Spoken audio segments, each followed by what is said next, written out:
Welcome back to friends. இன்றைக்கி நம்ம பார்க்க போகிறது எப்படி லேப்டாப்பை டிஸ்மேண்டில் பண்ணுறது. அதாவது எப்படி அதுக்குள்ள ஒரு லேப்டாப் டெட் ஆகிட்டு யூஸே ஆகலை அப்படின்னா அதில் நமக்கு என்னென்ன பார்ட்ஸ் ரீயூஸ் ஆகும் அப்படிங்கிற பார்ட்ஸ் தான் நம்ம பார்க்க போகிறோம். அப்படி இல்லாமல் ஜென்ரலாக இது வந்து லேப்டாப் எப்படி டிஸ்மேண்டில் பண்ணுறது அப்படிங்கிறது பார்க்க போகிறோம். ஃபஸ்ட்டு பேட்டரியை தனியாக ரிமூவ் பண்ணிக்கிறோம். அப்புறமா நமக்கு தேவையானது ஃபஸ்ட்டு கீபோர்டை வந்து நம்ம ஒர்க் ஆகுது கீபோர்டை செப்பரேட் பண்ணிடணும். அதுக்கு மேலே நாபில் 4 கீ மாதிரி இருக்கும். இப்போ நான் எடுக்கிற மாதிரியே ப்ரெஸ் பண்ணி எடுத்திங்கன்னா கீபோர்டு தனியாக வந்துடும். அந்த ஸ்டிப்பை கழட்டிட்டு கீபோர்டு எடுத்து தனியாக வச்சுங்க. ஒர்க் ஆனிச்சு அப்படின்னா நம்ம வேறு எதில் யூஸ் பண்ணிக்கலாம். ஃபஸ்ட்டு நமக்கு கிடச்சிருக்கிறது பேட்டரி, ரெண்டாவது கீபோர்டு.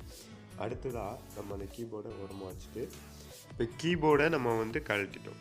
நெக்ஸ்ட் அது கீபோர்டு செட்டப் பாக்ஸ் கீழே ஸ்க்ரூஸ்லாம் இருக்கும். அந்த ஸ்க்ரூஸை இதை ஒன்றா ரிமூவ் பண்ணிக்கோங்க. உங்களுக்கு பார்த்தாலே விசபிளாக தெரியும். எல்லாமே இந்த மாதிரி லாக்கில் விசபிளாக தெரியும். அதெல்லாம் எடுத்துக்கோங்க. அப்புறம் ஸ்டிப் இருக்கும்.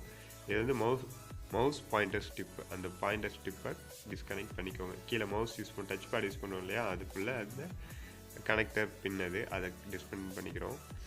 அப்புறமா அதோட பேக்கில் ஸ்க்ரூஸ்லாம் இருக்கும்.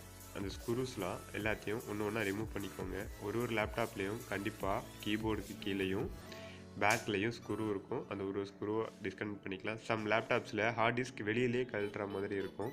இது வெளியிலே எடுக்கிற மாதிரி உள்ளது. அதை பின்னை வந்து ஃபஸ்ட்டு ரிமூவ் பண்ணிக்கோங்க. அங்கே 2 ஸ்க்ரூ இருக்கும். ஸ்க்ரூவை ரிமூவ் பண்ணிக்கிட்டு அந்த பின்னை பிடிச்சி எடுத்தீங்க அப்படின்னா ஹார்ட் டிஸ்க் ஈஸியாக வந்துடும். ஹார்ட் டிஸ்க்கை ரிமூவ் பண்ணியாச்சு. இப்போ ஹார்ட் டிஸ்க்கை பார்த்துக்கிட்டிங்க அப்படின்னா ஹார்ட் டிஸ்கோட கேசிங் அதில் வந்து ஒரு மெட்டல் கொடுத்து யூஸ் பண்ண மாதிரி வச்சுருப்பாங்க.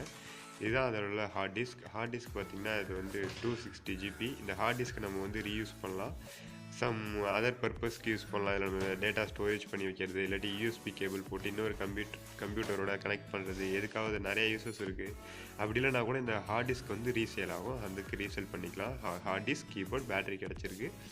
தென் ஒரு ஸ்க்ரூவாக ரிமூவ் பண்ணிக்கிட்டே வரோம்.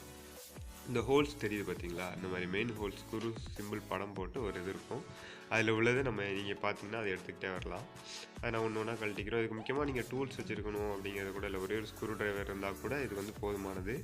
அதை பார்த்துக்கோங்க. ஃபஸ்ட்டு அதை எடுத்துடுறோம். ஒரு ஸ்க்ரூவாக ரிமூவ் பண்ணி சேஃப்டி பண்ணி வச்சுக்கோங்க. மேக்ஸிமம் லேப்டாப் வந்து சர்வீஸ் பண்ணிங்கன்னா ரெடி ஆகும் அப்படின்னு தெரிஞ்சால் சர்வீஸ் பண்ணிவிடுங்க. எதுக்குமே யூஸ் ஆகலை அப்படின்னா அது வீட்டிலே எப்படி டிஸ்மேண்டில் பண்ணுறது அப்படிங்கிறத உங்களுக்கு சப்போஸ் நீங்களே ரீப்ளேஸ்மெண்ட் பண்ணலாம். வீட்டிலேயே கூட நீங்கள் இது மாதிரி ஓப்பன் பண்ணுறதுக்கு விருப்பப்பட்டீங்க அப்படின்னா கூட இதுதான் இது மெத்தட். அதில் வச்சு டிஸ்பிளே கனெக்டர் பின் இருக்கும். அதை கழட்டி விட்டுருங்க. தென் கீழே ஒரு ஸ்பீக்கர்ஸ் கனெக்ஷன் இருக்கும். அதை கனெக்ட் பண்ணி நான் இப்போ ஹசி லேப்டாப் சொல்லிகிட்டு இருக்கேன். ஹசி லேப்டாப் அந்த லேப்டாப்லேருந்து பார்த்துட்ருக்கோம். அந்த கனெக்டர் பின்லேருந்து ஸ்பீக்கர் கனெக்டர் பின்லேருந்து எடுத்து விட்டுருவோம்.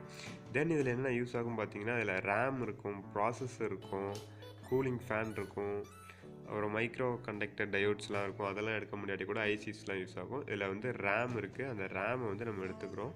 அப்புறம் லித்தியம் பேட்டரி இருக்கும். இது வந்து ப்ராசஸர் தான் வந்து ஹீட்டை கண்டக்ட் பண்ணி கொடுக்குற ஒரு மெட்டீரியல் ப்ராஸு. அதுலேருந்து வந்து ஃபேனில் வந்து இங்கே கூலிங் பர்பஸ்க்காக இங்கே வெளில வர்றது இது ரேம் வந்து சைடில் 2 பின் இருக்கும். அந்த பின்னை எடுத்திங்கனாலே ரேம் ரிமூவ் பண்ணிடலாம். ரேம்லாம் எக்ஸ்பேண்டபிள் அதுக்காகலாம் யூஸ் பண்ணிக்கலாம். தனியாக நம்ம வேறு இன்னொரு லேப்டாப்பில் யூஸ் பண்ணுறதுக்காக ரேம் யூஸ் பண்ணிக்கலாம். ரேம் பார்த்தீங்க அப்படின்னா 2 GB ரேம் இதில் இன்பில்டாக இருக்குது. ஒரு லேப்டாப்புக்கு அது வேரி ஆகும். அந்த லேப்டாப் ரேம் எடுத்து நம்ம யூஸ் பண்ணிக்கலாம். அது ஒன்றும் பிரச்சனை இல்லை.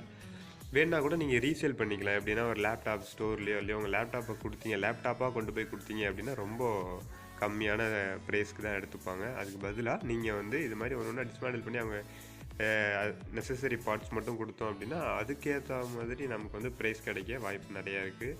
கம்பல்சரி டெட் லேப்டாப்பை விட இதை நீங்கள் தனித்தனியாக எடுத்து கொடுக்குறப்ப உங்களுக்கு ரேட் வந்து அதிகமாக தான் இருக்கும். ப்ராசஸர்லாம் கண்டிப்பாக ரீயூஸ் பண்ணிக்கலாம். ப்ராசஸர் எடுக்கலாம். இது ப்ராசஸர் கண்டக்டிவ் மெட்டீரியல். இது கூட மேக்ஸிமம் சேம் லேப்டாப்புக்கு தான் யூஸ் பண்ண முடியும். ஆனால் ப்ராசஸர் எதுக்கு என்னமோ யூஸ் பண்ணலாம். இது பார்த்திங்கன்னா இன்டெல் கோர் i3 ப்ராசஸர் அதில் தான் இதில் இருக்குது. அந்த ப்ராசஸர் எடுக்கணும்னா இங்கே ஒரு பின் மாதிரி ஒன்று கொடுத்துருப்பாங்க. Locking unlocking. அந்த பின்னை வந்து அன்லாக் பண்ணிவிட்டு நீங்கள் அந்த ப்ராசஸர் எடுத்திங்கன்னா வந்து ப்ராசஸரில் அந்த பின்னாடி உள்ள கனெக்டர் பின் வந்து டேமேஜ் ஆகாமல் வச்சுக்கணும். அது ரொம்ப முக்கியம்.